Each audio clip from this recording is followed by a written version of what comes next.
जीत करते हैं। और क्वेश्चन पूछता है कि प्राकृतिक संख्या सबसे छोटी संख्या, सबसे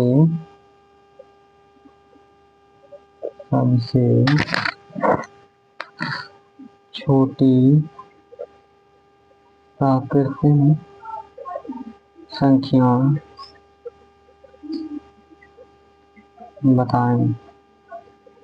तो यहाँ पे होगा सबसे छोटी प्राकृतिक संख्या कौन सा है, 1 से शुरू हुआ है, तो सबसे छोटी प्राकृतिक संख्या मतलब 1 होगा, समझ लिया। और यदि सबसे बड़ी प्राकृतिक संख्या पूछ ली जाए, सबसे बड़ी प्राकृतिक संख्या बताया कोई बात है, यहाँ होगा अनंत, यहाँ होगा अनंत। अनंत को इनफाइनाइट से सूचित करते हैं, इसे इनफाइनाइट, ऐसे इनफाइनाइट से इस प्रकार के सिंबल से सूचित करते हैं। इनफाइनाइट इसे कहते हैं इनफाइनाइट,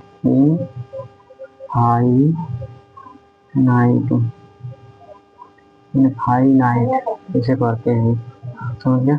सबसे बड़ी प्राकृतिक संख्या अनंत,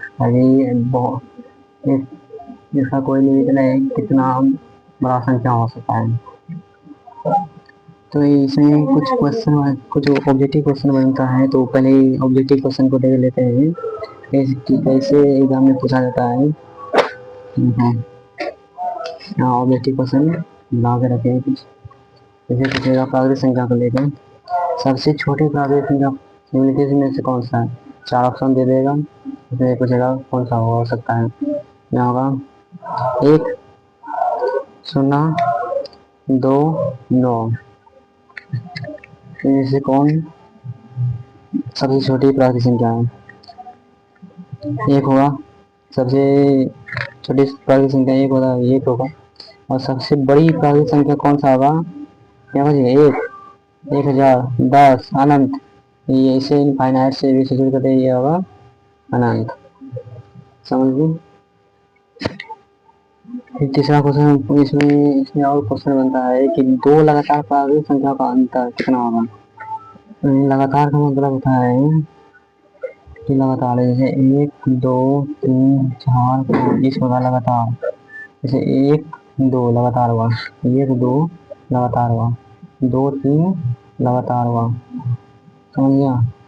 तो इसका अंतर, सबसे बड़ा संख्या 3 को ले लेते हैं, उसके बाद होगा 2, इसका अंतर कितना होता है, अंतर यानी कि माइनस, तो ये कितना होता है 1। 2 प्राकृतिक संख्या का अंतर कितना होता है, तो 1 होता है।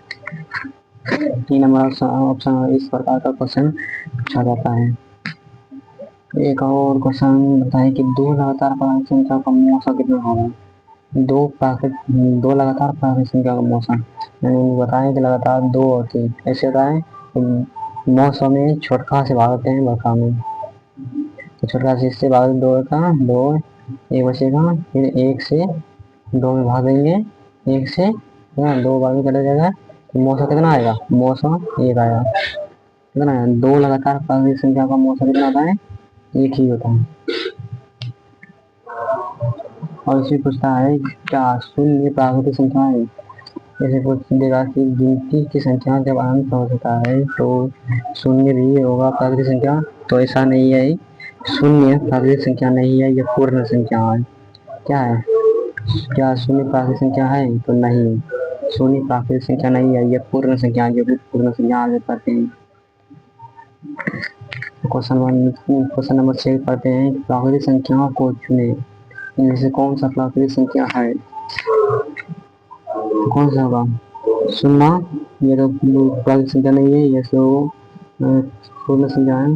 एक है प्राकृतिक संख्या -2, यहाँ है -2, -2 प्राकृतिक संख्या नहीं है, यहाँ पर 1 से शुरू हुआ सभी धनात्मक संख्या है, यहाँ ऋणात्मक में कोई भी संख्या नहीं है, यह क्या होगा, प्राकृतिक संख्या नहीं है। और -2025 भी प्राकृतिक संख्या नहीं होगा, क्योंकि यह ऋणात्मक में है। तो फिर अब पूर्ण संख्या पर चलते हैं। अब फिर से तो अब चलते हैं पूर्ण संख्या। पूर्ण संख्या किसे कहते हैं? तो चलते हैं दूसरा टॉपिक, पूर्ण पूर्ण संख्या किसे कहते हैं? पूर्ण संख्या किसे कहते हैं? तो शून्य से शुरू होने वाले गिनती की संख्या को पूर्ण संख्या कहते हैं। क्या ऐसा परिभाषा आता है? शून्य से शुरू होने वाली गिनती की संख्या को पूर्ण संख्या कहते हैं। समझ गया? शून्य से शुरू होने वाली गिनती की संख्या को पूर्ण संख्या कहते हैं। जैसे शून्य से यानी गिनती संख्या 1 2 3 4 हुआ, 1 2 3 4 5 ऐसे अनंत तक जाएगा। तो वही बोल रहा है कि यहाँ शून्य से शुरू होने वाली प्राकृतिक संख्या 1 से शुरू हुआ और पूर्ण संख्या शून्य से शुरू होता है। तो इसमें पूछ सकता है, क्वेश्चन पूछता है, तो यहाँ पूछ सकता है कि सबसे छोटी पूर्ण संख्या कौन सा होगा? सबसे छोटी पूर्ण संख्या बताएं कौन होगा? तो यहाँ सबसे छोटी पूर्ण संख्या शून्य होगा। शून्य से शुरू हुआ शून्य होगा।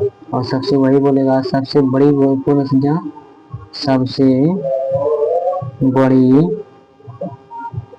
पूर्ण संख्या यहाँ कौन सी होगा? अनंत, क्योंकि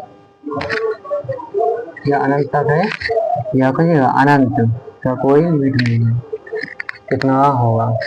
समझ लिया? तो चलो देखते हैं ऑब्जेक्टिव क्वेश्चन की कैसे बनाता है, कैसे एग्जाम में पूछा जाता है।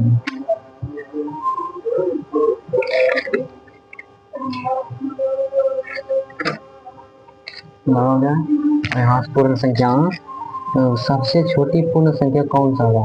जैसे चार ऑप्शन दे देगा कि 1 0 अनंत -1 -0।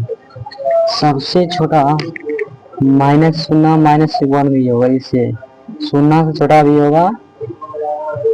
सबसे छोटा कौन हो सकता है? -1 होगा, -0 हो सकता है।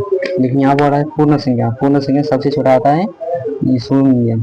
यह नहीं, पूर्ण संख्या नहीं होगा, नहीं ये होगा, ताकि यह ऋणात्मक में पूर्ण संख्या ये हो सकता है। और ये सबसे छोटे पूर्ण संख्या ये और अनंत भी होगा। तो यहाँ सबसे छोटा पूर्ण संख्या शून्य होगा। तो दूसरा क्वेश्चन देखते हैं, सबसे बड़ी पूर्ण संख्या कौन सा होगा? 100 पूर्ण संख्या ये है, ये भी पूर्ण संख्या है, लेकिन यह पूर्ण संख्या नहीं है। -2000 क्योंकि यह ऋणात्मक में है, ये ऋणात्मक में, और अनंत ये कितना भी हो सकता है। तो सबसे छोटा पूर्ण संख्या शून्य होगा और सबसे बड़ी पूर्ण संख्या तो अनंत होगा। इनमें से अगर बोलता है इनमें से तो 100 होता है, लेकिन यहाँ बोल रहा है कि पूर्ण संख्या सबसे बड़ी पूर्ण संख्या बोल रहा है। सबसे बड़ी पूर्ण संख्या अनंत तक होता है, जिसका कोई लिमिट नहीं। बोले कि 100 लाख 10 लाख करोड़ कितना भी जा सकता है। ये सबसे बड़ी पूर्ण संख्या अनंत होगा। और अगला क्वेश्चन है, क्या -200 पूर्ण संख्या है? या -200 दे देगा, -1000 दे देगा, कुछ भी दे देगा कि यह पूर्ण संख्या है? तो बताएं पहले कि यह पूर्ण संख्या नहीं है, ये पूर्णांक संख्या वाले है, ये पूर्ण संख्या या नहीं है। निगेटिव में पूर्ण संख्या नहीं होता है।